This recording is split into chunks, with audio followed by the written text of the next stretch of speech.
అందరికీ నమస్కారం. రైతు సోదరులకు, రైతు నేస్తం వీక్షకులకు స్వాగతం. నేను హనుమంత్. రైతు నేస్తం ద్వారా అనేక మంది ప్రకృతి సేంద్రియ రైతుల యొక్క విజయగాథల్ని మనం అందించడం జరుగుతుంది. దానిలో భాగంగానే ఈరోజు ఆంధ్రప్రదేశ్ తిరుపతి జిల్లా నాయుడుపేట మండలం అన్నమేడు గ్రామానికి రావడం జరిగింది.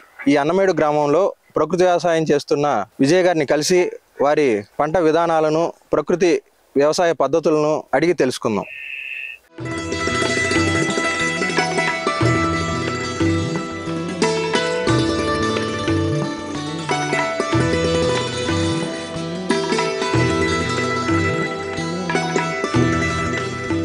నమస్తే విజయ్ గారు.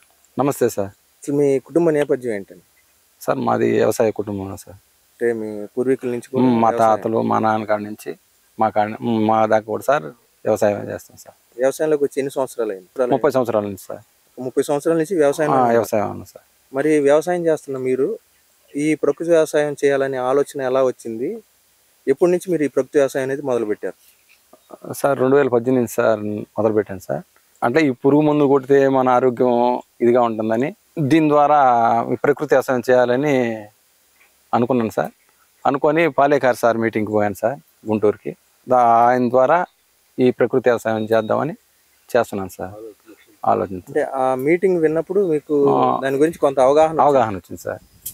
మన గ్రామంలో పిఆర్పి మేడం వాళ్ళు వచ్చి సార్, వాళ్ళ ద్వారా కూడా కొద్దిగా తెలుసుకొని అప్పటి నుంచి ప్రకృతి వ్యవసాయం చేస్తున్నాను సార్. అంటే గతంలో మీరు రసాయన వ్యవసాయం చేసినప్పుడు ఇప్పుడు ప్రకృతి వ్యవసాయానికి తేడా ఏం గమనించారు సార్? ఇప్పుడు మనం రసాయన ఎరువులు కొట్టి పండించేదానికి ఎక్కువ డబ్బులు ఖర్చు అవుతుంది సార్. మన ప్రకృతి వ్యవసాయం ద్వారా అయితే ఖర్చు తక్కువ అవుతుంది, ఆరోగ్యం బాగుంటుంది సార్. అది కాకుండా భూమి కూడా మనకు సారవంతంగా ఈ పురుగు మందు కొట్టకుండా అన్ని ఎర్రలు కానీ అవన్నీ కానీ బాగుంటాయి సార్. వృద్ధి చెంది మీకున్న ఈ వ్యవసాయ భూమి ఎంత? 1 ఎకరం సార్. మరి ఈ ఎకరంలో ఎటువంటి పంటలు పండిస్తున్నారు సార్? కూరగాయలు పండించుకుంటాం సార్, వరి పండించుకుంటున్నాం సార్. ఈ ప్రకృతి వ్యవసాయం చేయాలని మీరు ఇంట్లో తెలియజేసినప్పుడు ఎటువంటి సపోర్ట్ మీకు వచ్చింది? అంటే వాళ్ళు ఏమన్నా వ్యతిరేకించారా? వ్యతిరేకించారు సార్. మనకు పంట దిగుబడి తగ్గుతుంది కదా, మనం పురుగు మందులు కొట్టుకొని పండిస్తే మరిన్ని ఒడ్లు అవుతాయి కదా అని అన్నారు సార్. కానీ నేను అవన్నీ పక్కన పెట్టేసి ఈ ప్రకృతి వ్యవసాయం చేయాలని ముందుకు వచ్చి ఆ ప్రకృతి వ్యవసాయం చేసుకున్నాను సార్. రాను కొద్దిగా మనకు ఎక్కువ మోతాదుగా దిగుబడి పెరగడం జరిగింది సార్.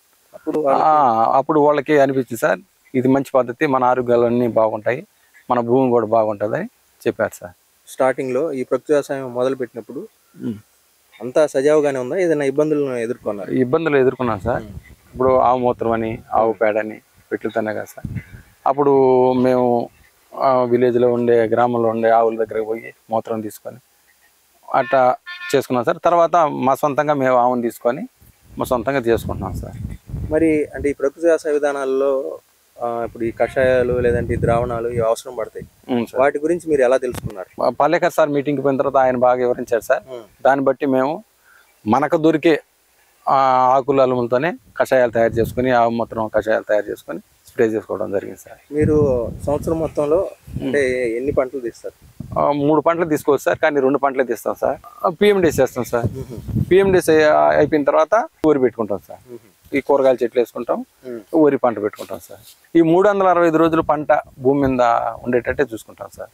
మరి ప్రస్తుతం ఉన్న ఈ వరి ఆల్మోస్ట్ హార్వెస్టింగ్ స్టేజ్కి వచ్చింది. ఇది ఎప్పుడు నాటారు? మేము మే 5-6 రోజులు నారు పోసుకున్నాం సార్. జూను 10వ తేదీ అట్లా నాటుకున్నాం సార్. అంటే నెక్స్ట్ దీని తర్వాత వరి కంప్లీట్ అయిపోయిన తర్వాత మళ్ళీ ఎప్పుడు వేస్తారు? ఇది మనం హార్వెస్ట్ చేసుకున్న తర్వాత మళ్ళీ పిఎండిఎస్ చేసుకుంటాం సార్. మరి ఈ నాటు అనేది ఏ పద్ధతిలో వేశారు? మేము లైన్ సోయింగ్ వేసుకున్నాం సార్. లైన్ సోయింగ్ వేసుకున్నాము. లైన్ సోయింగ్ వల్ల విధానం మనకు సూర్యరశ్మి బాగుంటుంది, పిలక శాతం బాగా వస్తుంది, తెగుళ్ళు కూడా కొద్దిగా తగ్గుతాయని వేసుకున్నాం సార్.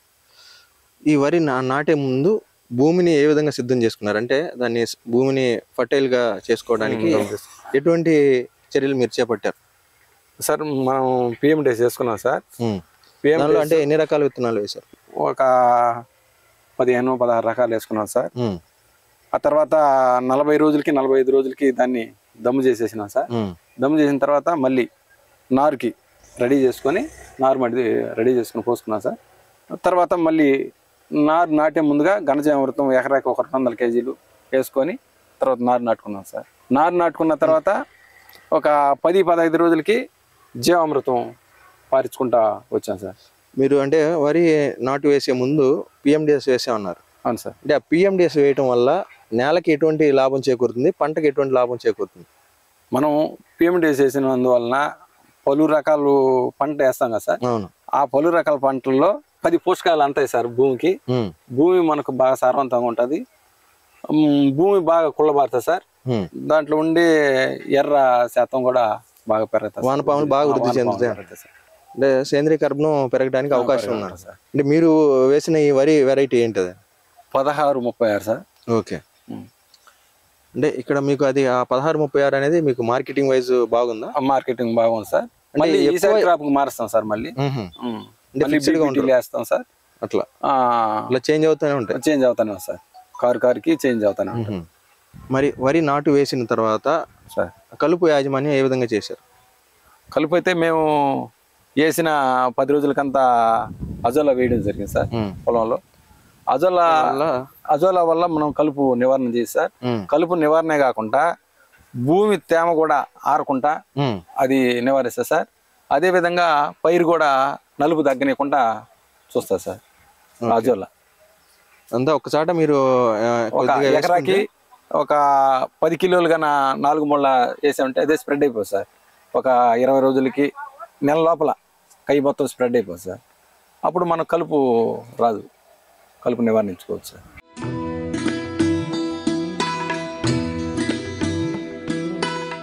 మరి పంటకు ముందు పిఎండిఎస్ వేశారు, కొంత ఎరువులు అవి ఇచ్చారు. మరి వరి నాటు వేసిన తర్వాత ఎటువంటి సత్తువు కోసం మీరు ఎటువంటి ఎరువులు అనేవి అందించారు సార్? దుక్కులు అయితే ఘనజీవామృతం వేసాం సార్. తర్వాత 15 రోజులకి ఒకసారి జీవామృతం పారించడం జరిగింది సార్. తర్వాత వచ్చి మనకు క్రిమి కీటకాలు ఏమైనా ఉంటాయంటే సార్ కషాయాలు తయారు చేసి ముందుగానే పెట్టుకున్నాం సార్. మెయిన్ గా 15 రోజులకు ఒకసారి జీవామృతం పారిస్తాం సార్. ఓకే. అంటే మీరు చెప్తుంది అంటే పురుగు తెగుళ్ళకి ముందుగానే కషాయాలు తయారు చేసి రెడీగా పెట్టుకున్నాం సార్. అంటే ఏం ఆశించే అవకాశం ఉంది, వాటికి మీరు ఏం స్ప్రే చేస్తుంటారు? మాకైతే ఒకసారి తెల్లదిగులు ఆశించింది సార్. ఆ తెల్లదిగులకు మట్టుకు వావుల కషాయం స్ప్రే చేశాను సార్. కంట్రోల్ అయిపోయింది. వావిలాక్ కషాయం. మరి ఆ వావిలాక్ కషాయం ఏ విధంగా తయారు చేసుకున్నారు? ఎకరాకి ఒక 5 kg వావిలాక్ కషాయం, ఒక 5 లీటర్లు మూత్రం బాగా మరిగించి దాంట్లో వేసుకుని బాగా మరిగిన తర్వాత దాన్ని దించి పెట్టుకొని వడకట్టుకొని అక్కడ పెట్టుకొని 24 గంటల తర్వాత స్ప్రే చేసుకోవాలి సార్. కషాయం రెడీ అయిన తర్వాత అదే దానికి ఏమైనా వాటర్ యాడ్ చేసి స్ప్రే చేస్తారు? Water sir. అదే ఎంత? 15 లీటర్లకి 1 లీటరు, 1 ట్యాంకీ 1 లీటర్ పోసుకొని స్ప్రే చేసుకుంటాం సార్. ఓకే. తయారైన కషాయాన్ని 15 లీటర్ వాటర్ కి 1 లీటర్ పోసుకుంటాం సార్. స్ప్రే చేసేస్తాం. ఒక ఎకరాకి 10 ట్యాంకీలు కొడతాం సార్. 10 లీటర్లు పోసుకొని నేను స్ప్రే చేస్తాను సార్. మెయిన్ గా మీరు వావిలాక్ కషాయం అనేది చేస్తాం సార్. దుబ్బు పెరగటానికి అవ్వచ్చు, లేదంటే దిగుబడి పెరగటానికి ఎటువంటి చర్యలు మీరు తీసుకున్నారు? మేమైతే ఇవే చేసాం సార్. జీవామృతం ఎక్కువ బారిచ్చాము. అలాగే సార్ పైరు ఎన్ను పాలు పోసుకున్న తర్వాత అరుంచేటప్పుడు ఈ సప్తధాన్యాల కషాయం తయారు చేసుకొని స్ప్రే చేయడం జరిగింది సార్. దానివల్ల అంటే ఎటువంటి మీకు లాభం కనపడింది సార్? గింజ వెయిట్ బాగా వస్తుంది, గింజ నాణ్యత ఉంటుంది సార్. ఇప్పుడు మీరు తీసుకున్న వెరైటీ 1036 అన్నారు. అవును సార్. దీని పంట కాలం ఎంత? పంట కాలం 4 నెలలు పడుతుంది సార్. ఇప్పుడున్న ప్రజెంట్ స్టేజ్ ని బట్టి ఎన్ని డేస్ లో మీరు కోత కొయ్యబోతున్నారు? ఇంకొక వారానికి కోసం సార్. దీనికి అంటే విత్తనం ఎంత తీసుకున్నారు మీరు? విత్తనం ఎకరాకి ఒక 25 kg తీసుకున్నాం సార్. ఈ 1036 అనే వెరైటీ గతంలో ఇంతకు ముందు ఎప్పుడన్నా వేసారా? ఇంతకు ముందు ఒకసారి వేసాం సార్. ఇది రెండోసారి సార్ వేయడం. బాగానే అనిపించిందా మీకు? అది బాగానే అనిపించింది. బియ్యం కానీ బాగానే ఉన్నాయి సార్. మార్కెటింగ్ వైజ్ కూడా మీకు ఇబ్బంది కాలేదు? ఇబ్బంది లేదు సార్. ఇప్పుడు ఒక్కరమే వేస్తే ఇబ్బంది అవుతుంది, 10 మంది రైతులు వేస్తుంటారు కదా సార్, ఇస్తారు. మేము ఎకరాల్లో పండించుకున్నది ప్లస్ ఇది ప్రకృతి వ్యవసాయం కాబట్టి పక్కన మా రైతులకి ఇస్తాము, లేదంటే మా బంధువర్గానికి మాకు వాడుకునేదానికి సరిపోతాయి సార్. ఏదైనా మిగిలితే కొద్దిగా సేల్స్ పెట్టుకుంటాం సార్. మీరు ఈ ప్రకృతి వ్యవసాయ విధానాలు ఇంప్లిమెంట్ చేస్తూ పండించడం వల్ల ఎంత దిగుబడి తీసుకోగలుగుతున్నారు వరిలో? ఇప్పుడు అయితే సార్ ఎకరాకి 45 బస్తాలు అవుతున్నాయి సార్. 2 సంవత్సరాలు అయితే తక్కువ అయినాయి సార్. మొదటి 2 సంవత్సరాలు బాగా తక్కువ. ఒక మితంగా తక్కువైనా సార్ ఇప్పుడు 3 సంవత్సరాలు పూర్తి అయిపోయి ఇప్పుడు 6-7 సంవత్సరాలు అవుతుంది కాబట్టి ఇప్పుడు దిగుబడి అయితే బాగా వస్తుంది సార్. అంటే 45 అంటే చిన్న విషయం కదండి, అంటే బాగానే మీరు దిగుబడి తీస్తున్నట్టే. దానికి అంటే ఏ విధంగా మీకు అది సాధ్యపడుతుంది? ఈ విధంగా అంటే ఇప్పుడు మనం చేసే పద్ధతుల వల్ల కయ్యి బాగా సారవంతంగా ఉన్నది కాబట్టి బలంగా వస్తున్నాయి సార్. ప్రధానంగా మీకు అంటే నేల కూడా మీకు సహకరిస్తుంది. ఇంకోటి మీకు వాటర్ సోర్స్ ఎలా? వాటర్ పాయింట్లే సార్, బోర్ పాయింట్లు ఉన్నాయి. బోర్ పాయింట్లోనే ఇక మీకు ఎప్పుడు కూడా వాటర్ కి ఎప్పుడు కొరత అనేది లేదు. కొరత లేదు సార్. కాబట్టి మీరు అంటే ఈ వరి అనేది ఎన్నిసార్లు వేయగలరు? 2 సార్లు వేయగలుగుతారు? 2 సార్లు వేయగలుగుతున్నాం సార్. మరి మార్కెటింగ్ ఎక్కడ చేసుకుంటున్నారు? ఏ విధంగా చేస్తున్నారు? మార్కెటింగ్ అయితే ఈ మా బంధువర్గానికి మాకే సార్ సరిపోతాయి సార్. తలా ఒక 5 బస్తాలు 4 అలా తీసేసుకుంటారు, తీసుకునేస్తారు సార్. సో అసలు మీరు అంటే మార్కెటింగ్ ఎలా అని ఆలోచించుకోవాల్సిన అవసరం లేదు సార్. అవి కూడా చాలు మార్కెటింగ్ పెట్టుకుంటే. అది సార్.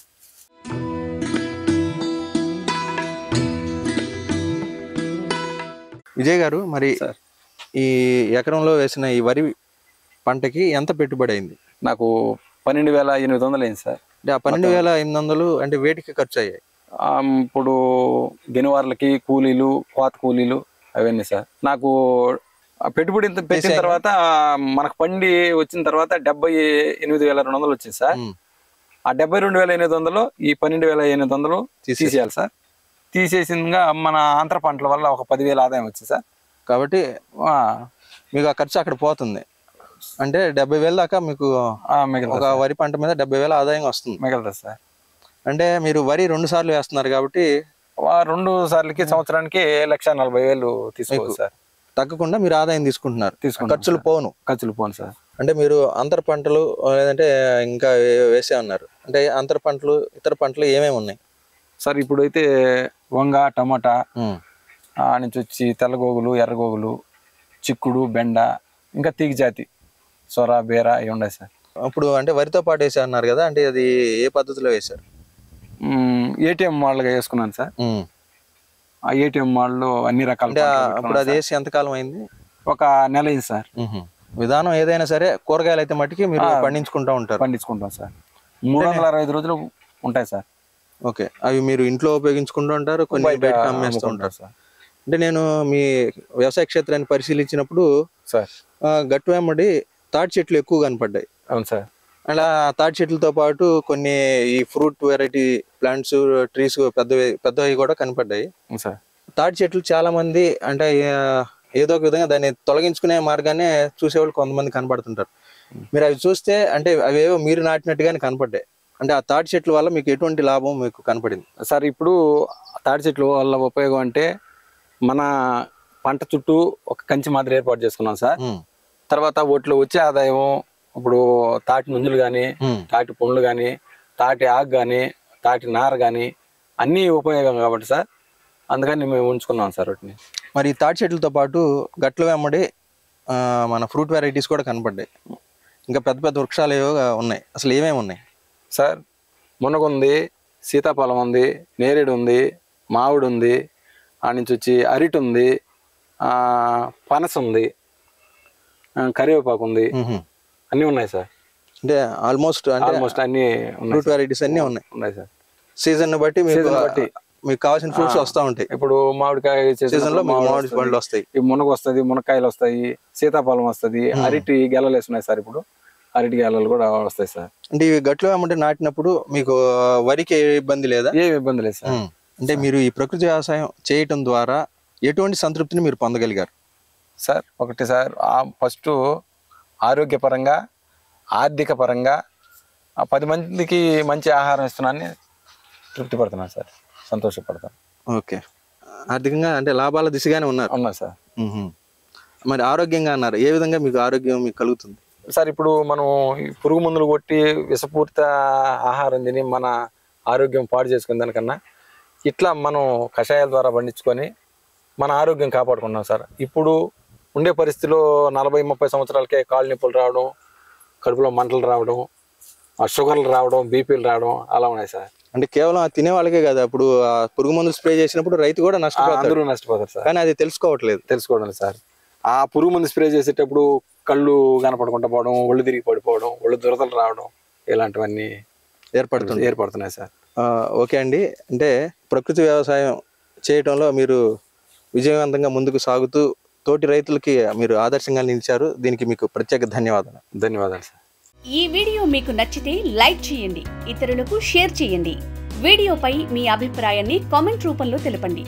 మరిన్ని వ్యవసాయ వీడియోల కోసం రైతు నేస్తం యూట్యూబ్ ఛానల్ ని సబ్స్క్రైబ్ చేయండి. పక్కనే ఉన్న గంట సింబల్ నొక్కి నోటిఫికేషన్స్ ద్వారా తాజా వీడియోల సమాచారం పొందండి.